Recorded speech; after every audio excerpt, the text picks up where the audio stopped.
We're all living a lie. America, our beloved country, is dying by the death of 1,000 cuts. Violence, corruption, illegal immigration, crooked politicians, out of control taxes. It must stop. American patriots, it's time to stand up and speak out. Together, we can restore its greatness. Choose a leader who loves our country. Unite, take action, and let's make America great again. Our home depends on it. This is more than a book. It's a call to arms. Hello there, fellow Americans, young and old, Republicans, Democrats, Independents, Libertarians. Welcome to my channel. My name is Steele, and for the next few months we're going to talk about United States and the problems they're in right now. Big problems. And we're going to cover each one of them at a time, and how to fix all these problems and fix them fast. A little bit about myself. I immigrated legally to the United States in the late 60s from the old country, and I can say that I really loved America from the first day. I had a wonderful time with my uncle and the family where we stayed for a while, and that's why I got the first job at the production line. And when I started to work there, I remember how hard I worked. I remember we worked from like 5 in the afternoon until 2 o'clock in the morning, so we worked 1 hour of overtime.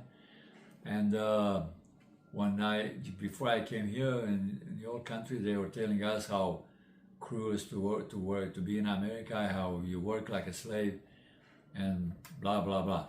But the first job I got was a week after I arrived to the United States, to a production line, for car manufacturer. And I remember we worked on the production line. It was horrible. We worked from, like I said, 5 to 2 in the morning, and to go to the bathroom I had to raise my hand, otherwise I'd get killed. I couldn't go anywhere. I had to stay there, and then as long as the production line came along, we had to stay there. So it was very, very hard. I would go home, take a shower, eat something, and then go to sleep. I would sleep for 12 hours. I was so tired. And after 2-3 days of this, I imagined those guys were right, and the communists, they were right. And this is slavery. I'm not going to have any of it. So I figured I would work long enough to get enough money to buy the ticket and go back home. So first week is horrible. Like I said, I only had 1 hour, 2 hours at home before I had to go back to work, and so on. And I had no time to myself. Next week came about, and when Friday arrived, we got paid. That was my first check. So I figured in my mind that they're going to pay us for 2 weeks. So I took the check and I exchanged the money in old country money, and I realized it was like 3 months' pay. So I said, these guys are trying to see if I'm going to take money and, really steal the money. So I went to my boss. I told the boss, no good, the check is too much money. And he looked at it and said, no, it's okay. So I said, no, I cannot take it. So I gave it back to him. He shoved it in my pocket and turned me around and showed me away. So right away I went downstairs where my uncle was waiting at 2 o'clock in the morning to take me home, and I told him, don't go anywhere, don't go anywhere. They gave me a check. I think it's way too much money. He said, what are you talking about? We look over here, it's like 3 months' pay in your country. He said, he looked at it and said, no, this is just 1 week pay. I said, what do you mean 1 week pay? I get paid like this every week? He said, yeah. Oh, then in that case, I want to be a slave for the rest of my life. So that was my first experience with the job in the United States. It was a wonderful experience, and I loved it. We went home, and a few days we keep talking about, he keep talking to other people about politics, and Richard Nixon was just elected president in 1968, and I asked him about him, what what it does and what party that is run with, and he told me about Republicans. I said, so he told me about a little bit of the Democrat Party and who was running against him. I can't even remember now. But I asked him, what's the difference between Republicans and Democrats? So he looked me in the eye and he said, I'm going to make a very long story short so you can understand it very easily. He said, Republicans are for small government and less taxes so you can do more with your money. Democrats want huge government and control and take more and more money of yours. So I got it. So I said, I'm a Republican, no problem. So I've been a Republican ever since. It was a long story, long history, and I loved it every minute of it. A little about the job history in the United States. We stayed with my uncle just for a couple 3 months, and then we moved to Chicago because not everybody in the family could find a job. So we moved to Chicago. Once I moved to Chicago, I started a job like 2-3 days after that. And it was a good job. We were making pretty good money. Then I had another job in Chicago while I was going to school, and 7 years later I moved to California. Again, over there I got a job right away, and I never been without a job. None of my father or my brothers and sisters been without a job. We worked all the way. We never collected any kind of disability or unemployment, any of this stuff. So in those days, the jobs were so many that they didn't have enough people. I had 2 and 3 jobs sometimes. Because I was young, I had the power and I knew how much money I can make, so I loved it, you know. While I was in Chicago, I decided to move to LA because I heard the weather was much nicer, and I said, why not? But all my friends were against it. They said, don't go there because California doesn't have anything but actors and movies, and that's what it's about. So I kind of had a hard time believing this. So I went to the library, I got a book, and I found out that California was the 5th biggest economy in the world. So I gathered my things and I went to LA, and I got a job 2 days later at the forging company as a design engineer. And I really enjoyed it there. It was the kind of work I like, interesting, and had to use my head a lot. So after about 2 or 3 months of working there, the owner put me in charge of engineering department, so I was the chief engineer. So that was a kind of self-made engineer because I never finished school to become actually a mechanical engineer, so I did that on my own. So after a few more months, the kind of work is involved with metallurgy. So metallurgy and design engineering goes hand in hand because we're making parts for the jet engines. So I worked there for 10 years. I loved every minute of it. I was working 12 hours a day, even though I was getting paid for 8. But the owner took care of me at Christmas time. It was a nice bonus. But I just worked like I worked for myself. Then after that, I went to a different company. I was getting bored there. I went to a different company as a chief engineer again. And I worked there for 2 years. Now, in the last few years, I was thinking to start my own business. I figure I'm working so hard for these people and making millions, I might as well work for myself. So I was putting money aside to save enough to minimum so I can start the business. And when I was at Shoe Steel, Donald Trump came out with his first book, The Art of the Deal, The Art of a Deal. So I bought it. So I figured he can help me with what I want to do, even though he was doing real estate and I was doing machining and forgings. So I took the book, I bought it, and I read it real fast. And while I was reading it, I got a few points that I kind of stuck to my head. So when I finished it, I started reading it again, much slower, and underlined the things that was pertaining to me. So one of the things they would say there, if you want to start a business, and he was talking general, any business you want, he said you have to have a great reputation. So I thought, and I said, yeah, I got a great reputation, check mark. Then he said, you have to be willing to work 16 to 20 hours a day. For the first 5 years, work like a dog. I figured I can do that, no problem. Then he said, very important thing that it was a eureka moment for me. He said, never use your own money. Always use other people's money. So I wasn't sure what he's talking about. But then he explained, he said, yeah, you use money not from the bank because nobody's going to give you a penny because you have nobody, but use money from finance companies. So I found a couple of companies that actually sell you the equipment, but not ask you for any money. And they just, you had to make the payments to them every month so much. So 2 weeks later, guess what? I quit my job as a chief engineer, making a lot of money, and I started my own business. It was a crazy time, and everybody thought that was crazy to give up the job for a dream, because I'm nobody, I'm just an immigrant and all that, but I knew what I can do, and I'm willing to do. So I quit the job, and it was the easiest thing I've done to start the business. Talk about the American dream. Then the American dream was still strong. I had to fill out like one form 8 by 11 and start the business basically the next day. So I rented a small building. I bought the first machine that this guy was selling me. Old machine, beat up, but he was doing the job. So that was how I started the business. It was amazing. And it's true to what Donald Trump was saying in the book. I was working 16 to 20 hours a day. A lot of the times I was sleeping on a sofa in the office. And it took 5 years. After 5 years, I started to taper out the hours from 20 to 16 to 14 to 12 and so on.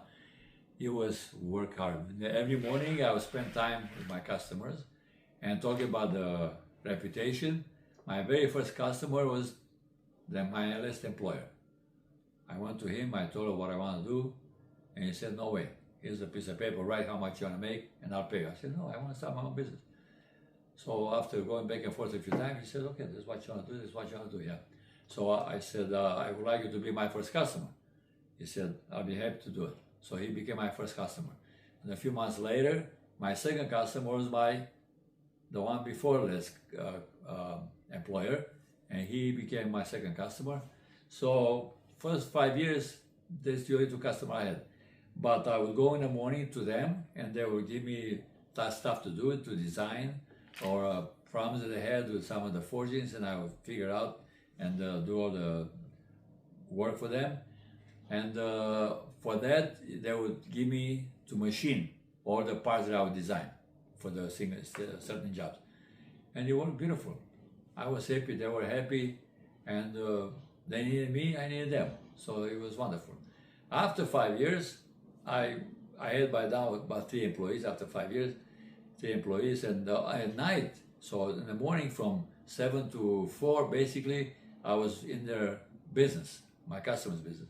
After that, I'll go to my business and keep working what my employees were doing in the morning, and keep working until 12 o'clock, 1 o'clock in the morning, and then go to sleep right there sometimes go home and sleep.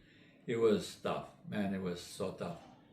Oh, I forgot to say, another thing that he said in the book, you have to start before the age of 40, because up until the moment you have the energy and the drive to do just about anything, and you believe in that. Yeah, after 40 years old, it gets tougher and tougher. So that's why I quit so fast, and 2 weeks after I read the book and I got my eureka moment, because I was 38 at the time. So the years went by, working very hard, getting more employees, getting more customers, and things were going great. In 2015, I listened to Mr. Donald Trump. I saw him coming down the stairs announcing his run for presidency, just like everybody else. And I couldn't have been any happier. I thought he was a perfect man for the job. And if he does with the country what he did for his business all those years, the country is going to be in very, very good shape. And sure enough, a few days after the announcement, I decided to write a book to help everybody and himself with some of the ideas I had and some of the problems, the many, many problems that America was going through, and how to fix it, common sense fixes, easy fixes. And I figured everything is in this book. It can be done in 4 years. And I still hope we can do it in the next 4 years. And this is how I started the book. The name of the book is Open Letters to President Donald Trump. And it's an excellent book. It shows every single problem that we have in this country today, where the politician took us, and how to fix all these things. And it can be fixed. And if anybody can fix it, it's Donald Trump. So a month later, after I started the book, Mr. Donald Trump was elected President of the United States, the 45th President of the United States.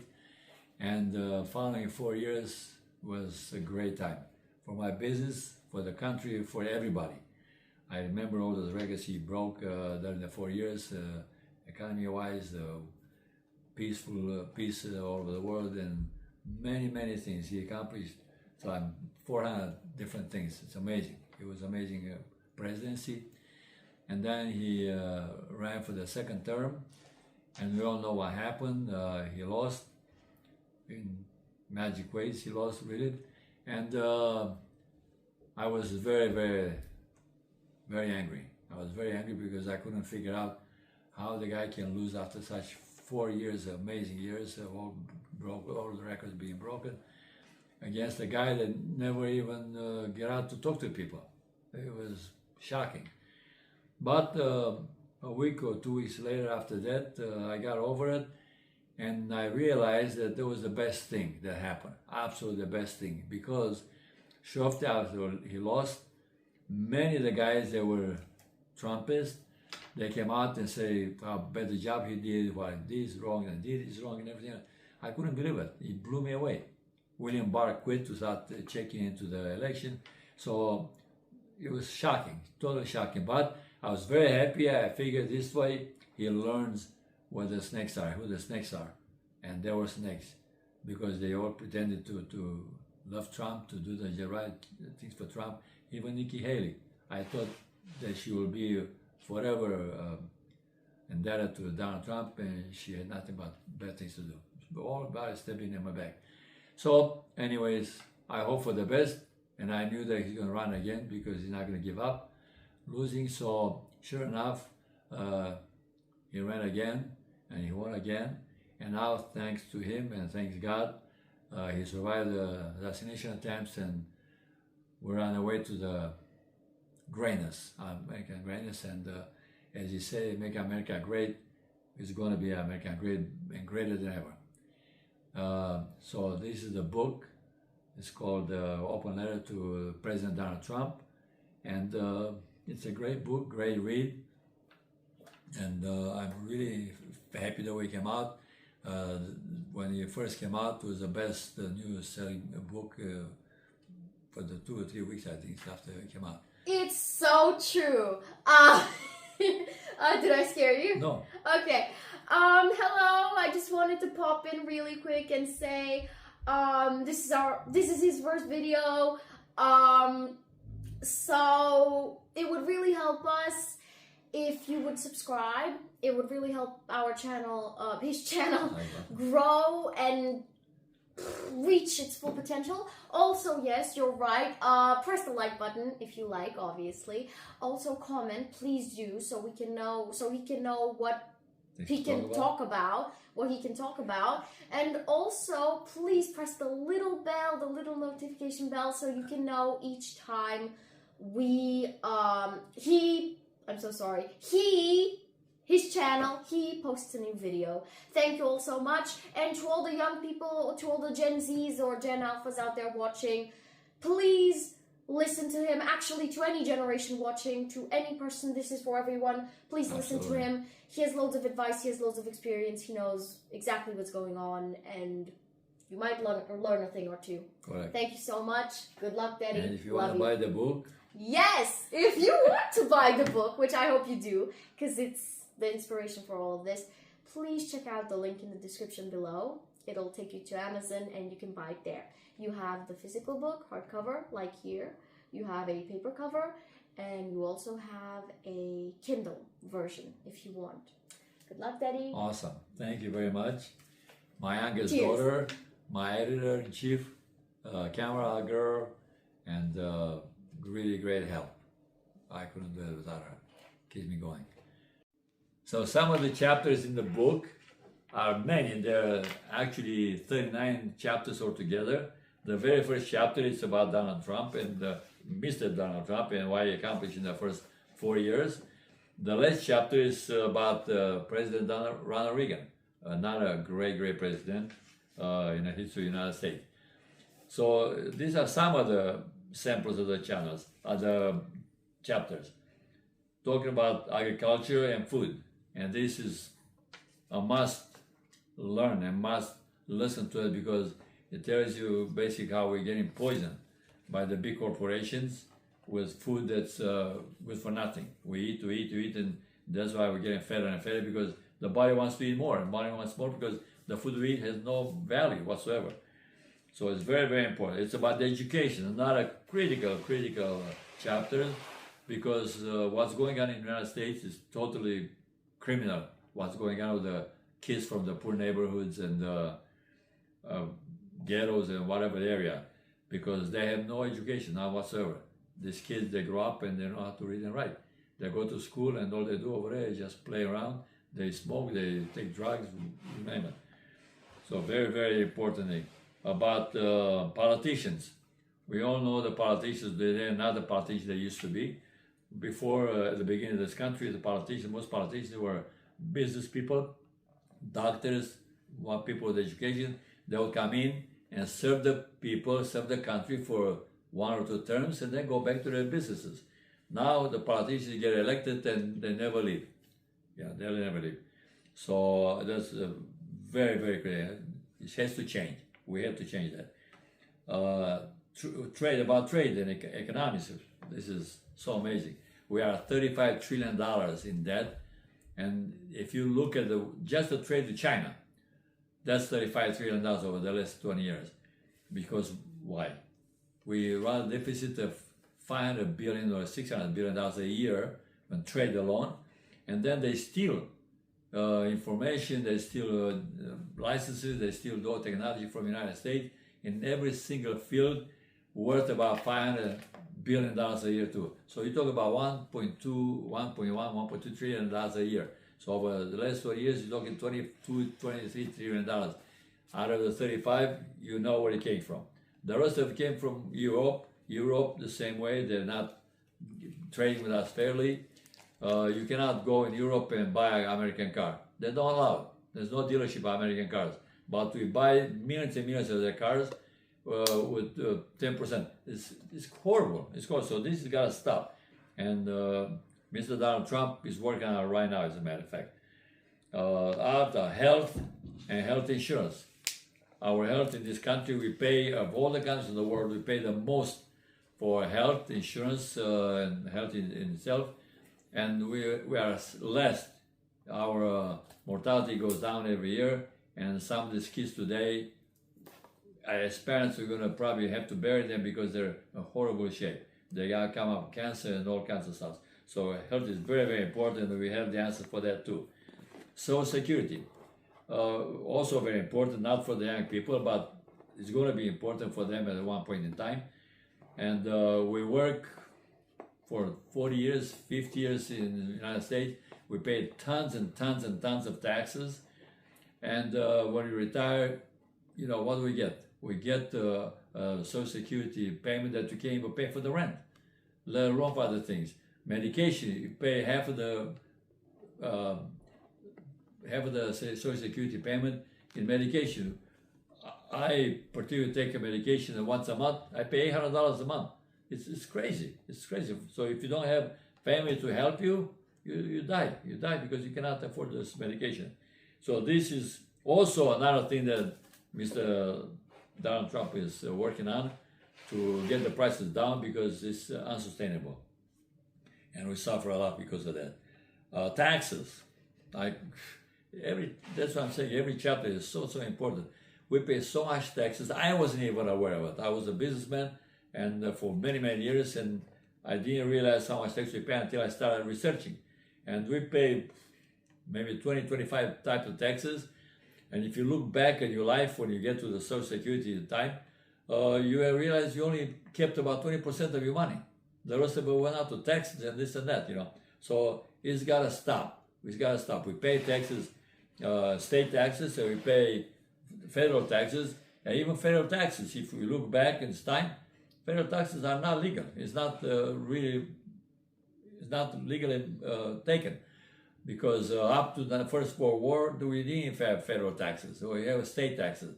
Federal get money from each state based on the economy and the people that have in the state. And for that, they took care of the country, and their single role was to keep America safe from the outside foreigners, and also keep each state safe from another state that wants to take over or do something stupid. So in the First World War, they put, I think, 1% or 2% taxes, and they were supposed to take it off right after the war ended. They never did. So next 10 years, I think they went out another 0.2. Then Second World War came around. They had another tax on top of that, and they never took it off after Second War. And then since then, it go up and up and up and up. So even if you are making less than $100,000 a day, you still pay like 50% taxes. Why? Why should you pay these taxes? If you make millions of dollars, forget it. You pay 35% taxes on top of the state taxes, which is now probably 30%. So it's really a crime, and it needs to be dealt with, and it needs to stop. We need to keep more of our money, and that's what Mr. Trump is trying to do. So President Donald Trump, not Mr. President Donald Trump, correct. Very good, very good. Also, another chapter is about the U.S. veterans. U.S. veterans are kids. They're 18, 19 years old. They can't even drink, but they can go to war. And they enroll in the war. They go for 4 years or 8 years or whatever they go. Depends on their choosing. And they go to war. They come home sometimes mutilated. Sometimes they don't come home. They come home in a box.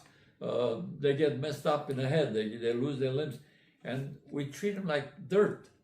In the old days, they used to have special parades for the veterans, once a year or twice a year, depends, different cities or the capital or what. They're treated like dirt. Then nobody looks at them. Why is that?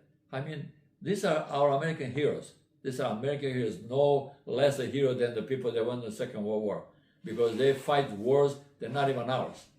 Afghanistan, Iraq, you name it. Wars after wars all the time, and you don't even win the wars. Then they don't let them win the war. So it's horrible. So we have a very good chapter about that. Immigration, huge chapter, immigration, because I immigrated to this country, as I said before, legally with my mom and dad, and we never collected a penny. And these immigrants today, no matter where they come from, the first thing they do, and they all get sponsorship for different people that they're going to sponsor them and give them a room and board and all that. And the first thing they do, they arrive over here, and then the very next day, they go to Social Security and they get Social Security. What the hell is going on? Why would they get Social Security? What happened to the sponsor? Why is he keep accountable for? These immigrants should never get a freaking penny of anything from the government. The government owes them nothing. They have a sponsor. If the sponsor don't live up to their word, ship them back. That's it. But no money, no free money from anywhere. If they get health insurance, they get, you name it, they get it free. Telephones, they get, and besides that, the immigration should be only legal immigration, not illegal, not coming over, stay with visa and pretend nothing happened, and go to school and get to work and don't pay taxes. You say you pay taxes, but they pay taxes on the phony Social Security. It doesn't go anywhere. It goes to the government, but who does the government do? Nobody knows. So that's just some of the chapters. We have about the lobbies. The lobbying should be declared illegal because every congressman, there are like 75 lobbies for every congressman. If they listen to each one of them, when do they listen to us? They go back to their home, they sneak in and they sneak out. They never talk to anybody. So we need to talk about lobbies. USA future. Where do we want to be in 10 years, in 20 years? If we don't take care of this economy, we don't take care of the trade, we're going to be broke. We're going to be broke in 2 or 3 years, we'll be bankrupt. Because right now, the $35 trillion gets $2 trillion a year in interest alone. So this is going to go sky high, okay? So we have to take care of that for sure. And Mr. President Donald Trump is hitting at that too. So a lot of these things I keep in here in this book, it's amazing. Mr. Donald Trump and I are the same level. We're on the same page. So please get the book, read it, and come back and listen to us, because we have all these great subjects to talk about it, because people, I wasn't aware when I started this book, I had no idea there'd be so many chapters. I thought maybe 4 or 5 chapters, but as I go into it and dig more and dig more and dig more, I realize how many problems we have, so we have to take care of it. But Donald Trump, President Donald Trump, he cannot do all alone. He has a wonderful cabinet, a dream team. I've never seen a president to pick such great people to work for him. But he has a dream team. But even with all the dream team, he cannot accomplish everything. He cannot. There's just too many things to do. So if we pitch in, all the conservative talk shows, the hosts, the influencer, get involved, he can do this in the next 4 years. He can do this, no problem at all. So I want to thank you for listening so far, and I invite you to come back as soon as we get a notification for a new video. We're going to try to have a video a day, and I'm very excited, and I cannot wait to get going on these different chapters, because you're going to love them. Thank you.